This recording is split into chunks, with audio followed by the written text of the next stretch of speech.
What happens when one of Britain's most respected actresses walks onto a morning talk show expecting a pleasant chat about her career, only to be blindsided by a host whose ego couldn't fit in the studio? In just 42 seconds, a simple question about age turned into the most shocking meltdown daytime television had ever seen, and it all came crashing down because Lorraine Kelly couldn't keep her opinions to herself. The cameras were rolling on what should have been another ordinary morning. The studio lights glowed warm across the bright orange sofa where Lorraine Kelly sat with that signature smile plastered across her face. The kind of smile that looked genuine from far away, but up close revealed itself to be as artificial as the plastic plants decorating the set. Dame Judi Dench had just walked onto the set, elegant as always in a navy blazer, her silver hair perfectly styled. The audience applauded as she settled into her seat, gracious and poised, completely unaware of what was about to unfold. Sitting beside Lorraine were two other panelists. There was Christine, the show's lifestyle correspondent, a blonde woman in her 30s, who always nodded along with whatever Lorraine said. And then there was Marcus, the entertainment reporter, a man in his 50s with dark-rimmed glasses who looked perpetually uncomfortable whenever controversy arose. Lorraine leaned forward, that practiced television smile still fixed in place. "Dame Judy, lovely to have you here. Now, I have to say, you look absolutely wonderful." Judy smiled warmly, settling her hands in her lap. "Thank you, Lorraine. That's very kind." Lorraine adjusted her position, crossing her legs and leaning in with what looked like genuine interest, but felt somehow predatory. "Well, I have to be honest. When my team told me you were coming on, I thought, well, this should be interesting. You know, getting someone of your, shall we say, vintage to come on the show." There was an awkward chuckle from someone in the audience. Christine glanced nervously at Marcus. Something in the air had already shifted. Judy's smile remained, but her eyes had become watchful. "I'm always happy to talk about my work, Lorraine." Of course, Lorraine said, waving her hand dismissively. "But first, for someone your age, you really do take care of yourself, don't you? What's your secret? Lots of vitamins? Early nights?" There was a pause. A brief flicker of something crossed Judy's face. Confusion mixed with the first hint of discomfort, but she maintained her composure. Years of training and professionalism kicked in automatically. "Well, I try to stay healthy, yes. I walk regularly, I eat well, and I keep my mind active with work." Right, Lorraine said, nodding vigorously. "The work. Yes. Let's talk about that. Because I have to say, and I mean this with all due respect, but don't you ever think about slowing down, taking it easy?" Judy tilted her head slightly. "Why would I want to slow down when I'm still enjoying what I do?" Lorraine pressed on, her voice taking on that false sweetness that made the words sting even more. Her smile had become almost manic now, too wide, too bright. "No, but seriously, what are you now? 88? 89? It's hard to keep track at this point. Most people your age are in care homes, sitting in front of daytime television in their dressing gowns. And here you are still working, still learning lines, still getting up at dawn for filming. It's quite remarkable, really. Admirable, even.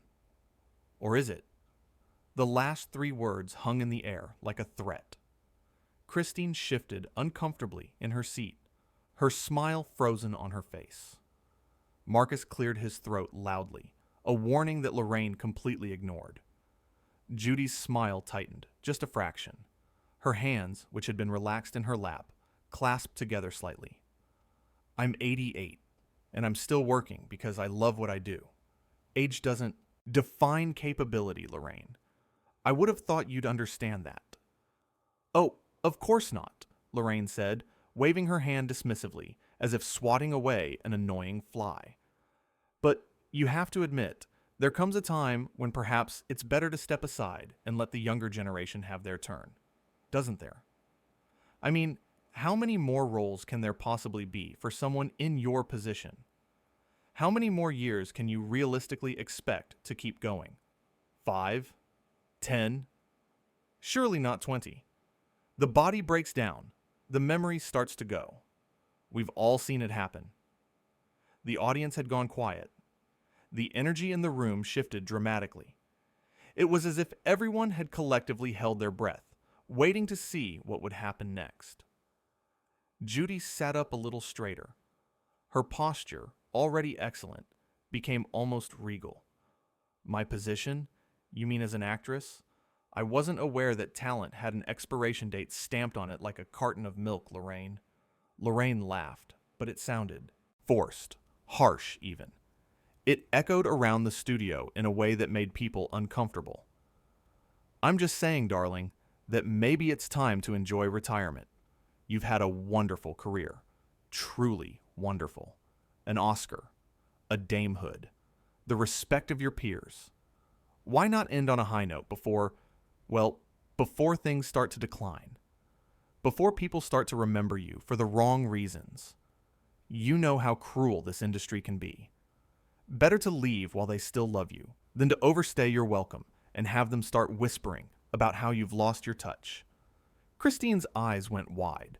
She glanced at Marcus, who was staring down at his notes as if they contained the secrets of the universe, as if by looking at them hard enough, he could transport himself somewhere, anywhere, other than this studio right now. Neither of them said anything.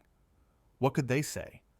They were trapped between staying silent and looking complicit, or speaking up and risking Lorraine's wrath.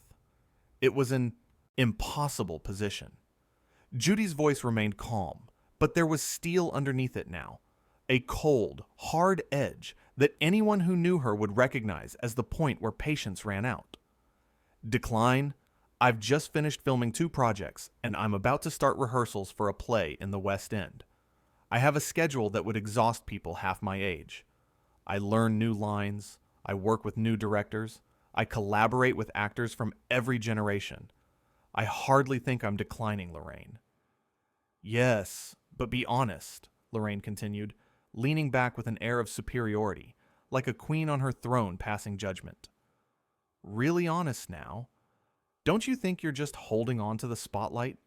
Clinging to relevance? Some might say it's a bit desperate, continuing to work when you could be relaxing, traveling, enjoying your grandchildren.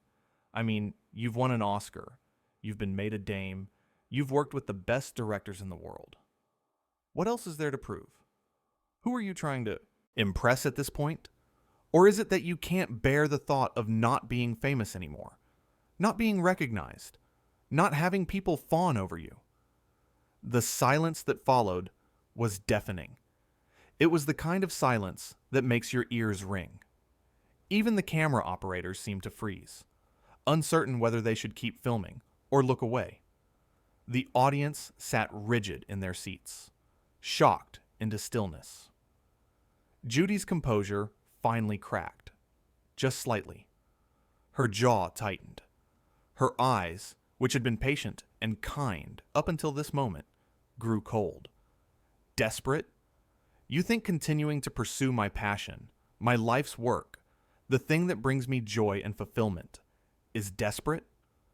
I'm just being realistic, Lorraine said with a shrug, as if they were discussing something as mundane as the weather. Realistic about the industry, about how things work. The industry is changing. Audiences want fresh faces, new energy. They want to see people they can relate to, not someone who's been around since the last century. That's just facts, Judy. Cold, hard facts. Christine finally found her voice, though it came out as barely a whisper. Her hands were trembling slightly as she spoke. Lorraine, maybe we should talk about Dame Judy's new film, the one that's getting such wonderful reviews. I read that the critics are calling it one of her best performances in years. What? Lorraine snapped, turning to Christine with irritation, her eyes flashing with anger at being interrupted. Her whole body tensed. I'm just having an honest conversation here, Christine. A real conversation. Not the usual fluff and nonsense we normally do. Dame Judy is a professional. She's been in this business for decades. She can handle a bit of honesty, can't you, Judy? You're not one of these delicate flowers who needs to be coddled, are you? Judy's eyes narrowed. When she spoke, each word was measured, deliberate. Honesty? Is that what you call this? Because from where I'm sitting, it sounds more like ageist drivel dressed up as concern. It sounds like prejudice wrapped in a smile. Lorraine's smile vanished completely now. Her mask slipped. Ageist? Oh, please. Don't play that card with me. I'm trying to have a frank discussion about the realities of the entertainment industry. About how things actually work in the real world, not some fantasy land. Someone has to say it. Someone has to be willing to tell the truth, even when it's uncomfortable. No, Judy said firmly, her voice growing stronger with each word. Someone doesn't have to say it. You're choosing to say it. You're choosing this approach, this tone, these questions. You think your platform gives you the right to be cruel, but having a microphone doesn't make cruelty into truth, Lorraine. Marcus finally spoke up, his voice nervous, shaky. He removed his glasses and put them back on twice, in quick succession. A nervous habit. Perhaps we could talk about Dame Judy's new film instead? The period. Drama she just wrapped? I heard it's absolutely stunning. The cinematography alone is supposed to be breathtaking, and Dame Judy's performance is being called career-defining. Again. Lorraine ignored him completely. She didn't even look in his direction. Her focus was entirely on Judy now, like a predator that had caught the scent of prey. Cruel? I'm being practical. I'm being real. Look, I admire your work. I really do.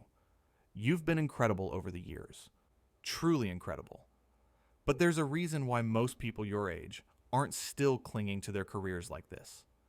They know when it's time to gracefully exit. They understand that there's dignity in knowing when to step back. When to let go. Clinging, Judy repeated, her voice rising slightly now. The calm was beginning to fracture. Years of professionalism were being tested to their absolute limit. I'm not clinging to anything, Lorraine. I'm actively working. I'm actively creating. I'm actively contributing to an art form I've dedicated my entire life to. Every single day, I wake up grateful that I still have the opportunity, the health, and the ability to do what I love.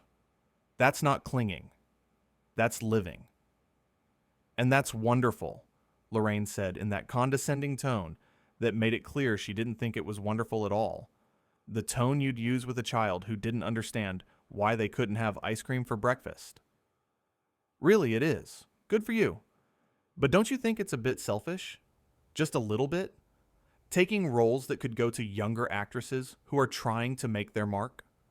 Who are desperate for their big break? Who don't have your name, your connections, your decades of experience to fall back on? Christine looked like she wanted to sink into the sofa and disappear completely. Her face had gone pale. Marcus had removed his glasses and was cleaning them with intense focus, polishing the same spot over and over, clearly wishing he was anywhere else. Anywhere at all. Judi shook her head slowly, a sad smile playing at her lips. Selfish. You think me working is selfish. You think that pursuing my passion, honing my craft, doing what I was born to do, is somehow taking something away from others. I'm saying that maybe it's time to think about others, Lorraine said, her voice getting sharper now, meaner. The veneer of professionalism was cracking. You've had your time in the sun. You've had a glorious career. Awards, accolades, the works. Let someone else have theirs. Step aside. Make room. Is that really so much to ask? My time in the sun? Judy's voice was incredulous now. She couldn't quite believe what she was hearing. Lorraine, do you hear yourself? You're suggesting that I should stop doing what I love, what I'm still perfectly capable of doing, what I'm still being hired to do, because directors and producers value my work, simply because of a number. Simply because I've lived longer than some arbitrary cutoff point you've decided is acceptable. It's not just a number, though, is it? Lorraine shot back, leaning forward aggressively now. Her voice had risen. She was no longer bothering to hide her contempt. It's reality. Your best work is behind you. Everyone knows that. Critics know it. Audiences know it. The industry knows it. You're trading on your name now, not your talent. You're coasting on reputation, not ability. The gasp from the audience was audible. Sharp intakes of breath echoed around the studio. Christine's mouth fell open in shock, her hand flying to cover it. Marcus actually stood up slightly from his seat, as if his body was trying to escape the situation, before sitting back down again, frozen in horror at what was unfolding. Judy went very still. Completely still. It was the stillness of someone who had just been slapped across the face in public. When she spoke, her voice was quiet, but it cut through the studio like a blade through silk. Trading on my name, not my talent. I didn't mean it like that, Lorraine backtracked quickly, but the damage was done. The words were out there. They couldn't be taken back. Her eyes darted to the cameras, then back to Judy, and for the first time, there was a flicker of uncertainty in them. "Oh, I think you meant it exactly like that," Judy said, her voice steady now, but filled with quiet fury. "You've made your opinion quite clear, Lorraine. Crystal clear. You think I'm too old, too irrelevant, too desperate to know when to quit. You think my presence in the industry is somehow an obstacle to others, rather than an inspiration. You think that my continued passion for my work is pathetic rather than admirable. You've spent the last several minutes systematically dismantling my career, my choices, my very existence in this profession, all while sitting there with that smile on your face." "Now you're putting words in my mouth," Lorraine protested, but her voice lacked conviction now. She was starting to realize that this had gone too far, that she'd pushed too hard. "Am I?" Judy asked, her eyebrows raised. "Because everything you've said in the last 5 minutes, every single question, every single comment, has been nothing but thinly veiled insults about my age and my career. Tell me, do you speak to all your guests this way? Or am I just special? Or is it that you thought I'd be an easy target? That I'd sit here and take it with a smile, because that's what women of my generation were taught to do?" Lorraine's face flushed red, a deep crimson that spread from her neck to her forehead. "I'm trying to have an honest conversation about aging in Hollywood, about aging in the entertainment industry. It's a topic that needs to be discussed. People are too afraid to talk about it." "No," Judy corrected her, her voice like ice now. "You're trying to humiliate me on national television. You're trying to make me feel small, irrelevant, past it. There's a difference between having an honest conversation and what you're doing here. A vast difference." Christine finally found some courage, her voice stronger now, but still shaking. "Dame Judy, I just want to say that I think your recent work has been absolutely brilliant. That performance in your last film was stunning. The way you inhabited that character, the nuance you brought to every scene. I've been a fan for years, and I honestly think you're better now than you've ever been." "Thank you, Christine," Lorraine interrupted sharply, her voice cutting across the studio. "But I'm conducting this interview. I'm the host here. This is my show." "Are you?" Judy asked quietly. "Because it feels more like an ambush than an interview. It feels like you invited me here under false pretenses so you could attack me publicly." Lorraine's eyes flashed with anger now. Real anger, not the manufactured outrage she used for ratings. "An ambush? I invited you here to promote your work. If you can't handle a few honest questions about your age and your place in the industry, questions that any serious journalist would ask, then perhaps you're more fragile than I thought. Perhaps the rumors about you being difficult to work with are true." That was the moment everything changed. The moment that crossed the line from which there was no return. Judy stood up slowly, deliberately, her movements graceful and controlled, despite the anger that must have been coursing through her. She unclipped her microphone with steady hands, each movement precise and measured. "What are you doing?" Lorraine asked, and for the first time, there was genuine surprise in her voice. Shock, even. This wasn't part of the script. This wasn't supposed to happen. "I'm leaving," Judy said simply, placing the microphone carefully on the arm of the sofa. "I came here expecting a professional interview, a conversation about my work, my craft, the things I'm passionate about. Instead, I've been subjected to age discrimination disguised as journalism. I've been insulted, belittled, and now you're spreading rumors about me being difficult. I won't sit here and participate in this charade any longer." "Oh, don't be so dramatic," Lorraine scoffed, but there was panic creeping into her voice now. She was losing control, and she knew it. "Sit down. We're not finished.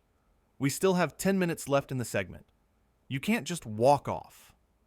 Judy looked at her with something close to pity, something that made Lorraine's expression harden even further. "Yes, Lorraine, we are finished. Completely finished.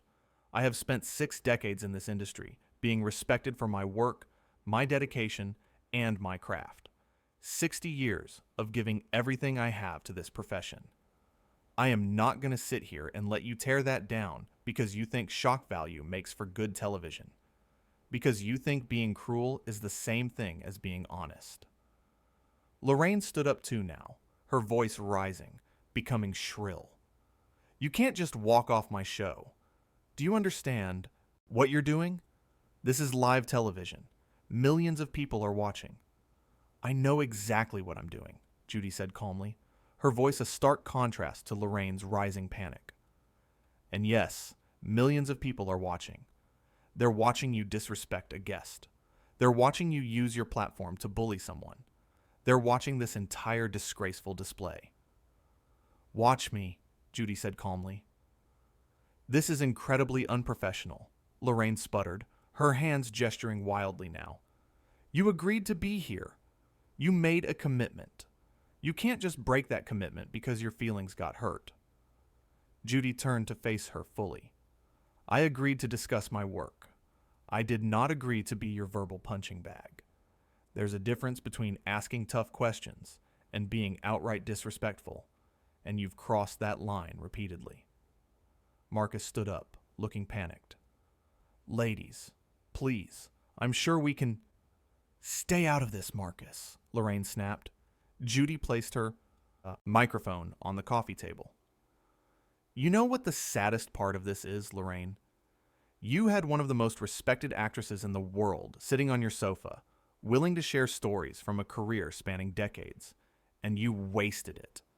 You wasted it because you couldn't resist being cruel." "I wasn't being cruel," Lorraine insisted, but her voice had lost some of its conviction. "I was being honest." "Honesty without kindness is just cruelty," Judy said, "and you've been nothing but cruel since I sat down." Christine spoke up again, her voice stronger now. "Lorraine, maybe Dame Judy has a point. The questions were a bit harsh." Lorraine whirled on her. "A bit harsh? This is my show, Christine. I ask the questions I want to ask." "Then perhaps you should ask yourself why your guest is walking out," Judy said quietly. The cameras were still rolling, capturing every second of the confrontation. The audience sat in stunned silence, watching as one of Britain's most beloved actresses gathered her dignity around her like a cloak. Lorraine made one last attempt to regain control. "If you walk out of here, you'll look like you can't handle criticism." Judy smiled, but there was no warmth in it. "Or I'll look like someone who knows their worth and refuses to be diminished by someone who clearly doesn't understand the difference between criticism and contempt." "You're being overly sensitive," Lorraine said, but there was a note of desperation creeping into her voice now. "Am I?" Judy asked. "Would you have asked those questions to a male actor of my age? Would you have told Ian McKellen or Anthony Hopkins that they're clinging to their careers? That they're being selfish by continuing to work?" Lorraine opened her mouth, but no words came out. That's what I thought, Judy said. You see, Lorraine, this isn't about age. This is about respect, and you've shown me none. Marcus tried again. Dame Judy, if you could just... Marcus, I appreciate your attempt at diplomacy, but this conversation is over, Judy said, not unkindly. She turned back to Lorraine.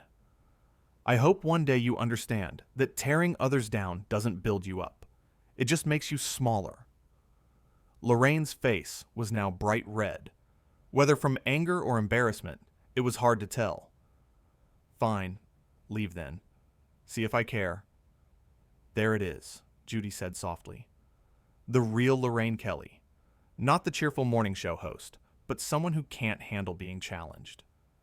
Get out, Lorraine said, her voice shaking. I'm going, Judy replied. But before I do, I want to say something to your audience. She looked directly at the camera. To anyone watching who's been told they're too old, too irrelevant, or past their prime, don't listen. Your age doesn't define your value. Your passion, your talent, your dedication, those are what matter. Don't let anyone make you feel like you need to disappear just because they're uncomfortable with your presence. Lorraine made a strangled sound. You can't use my show as a platform for... For what? Judy interrupted. For standing up for myself? For refusing to accept your contempt? You made this platform when you decided to attack me, Lorraine. I'm simply using it to respond. Christine was crying now, though trying to hide it. Marcus looked like he'd aged 10 years in the last 5 minutes. Judy picked up her handbag from beside the sofa. Christine, Marcus, it was lovely to meet you both, however briefly. Dame Judy, I'm so sorry, Christine managed to say through her tears. You have nothing to apologize for, dear, Judy said gently. You tried to intervene. That took courage. Lorraine let out a harsh laugh. Oh, this is perfect. Turn my own staff against me. I didn't turn anyone against you, Judy said tiredly. You did that all by yourself when you chose hostility over hospitality. This is my show, Lorraine shouted, losing her composure entirely now. You don't get to come in here and make me look bad. Lorraine, Judy said, her voice sad now, rather than angry. I haven't made you look bad.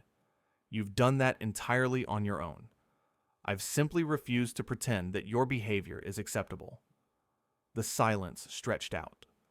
Somewhere off stage, someone could be heard frantically whispering, probably a producer trying to figure out what to do. Judy started to walk toward the edge of the set.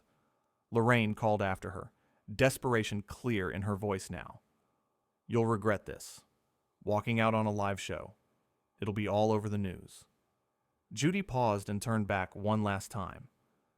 You know what, Lorraine? You're absolutely right. It will be all over the news. And people will watch the footage, and they'll see exactly what happened here. They'll see how you treated a guest who came here in good faith. They'll see your questions, your tone, your contempt, and they'll make their own judgments about who should regret what. I was just doing my job, Lorraine said weakly. No, Judy corrected gently. Your job is to interview people, to draw out their stories, to connect with your audience. Your job is not to belittle and demean your guests. If you think it is, then perhaps you're in the wrong profession. With that, Dame Judi Dench walked off the set with her head held high, leaving behind a studio in chaos, an audience in shock, and a host who had just learned that some people refuse to be diminished, no matter how big your platform or how bright your spotlight. Lorraine stood there, mouth opening and closing, like a fish out of water, while Christine wiped her eyes and Marcus stared at his shoes. The cameras kept rolling, capturing every excruciating second of the aftermath, the moment when a talk show host realized she'd pushed too far and lost control of everything. The bright orange sofa suddenly looked less cheerful and more garish. The studio lights seemed harsh rather than warm. And Lorraine Kelly, who had started the show with such confidence, now stood alone, facing the cameras with nothing to say and no one left to bully.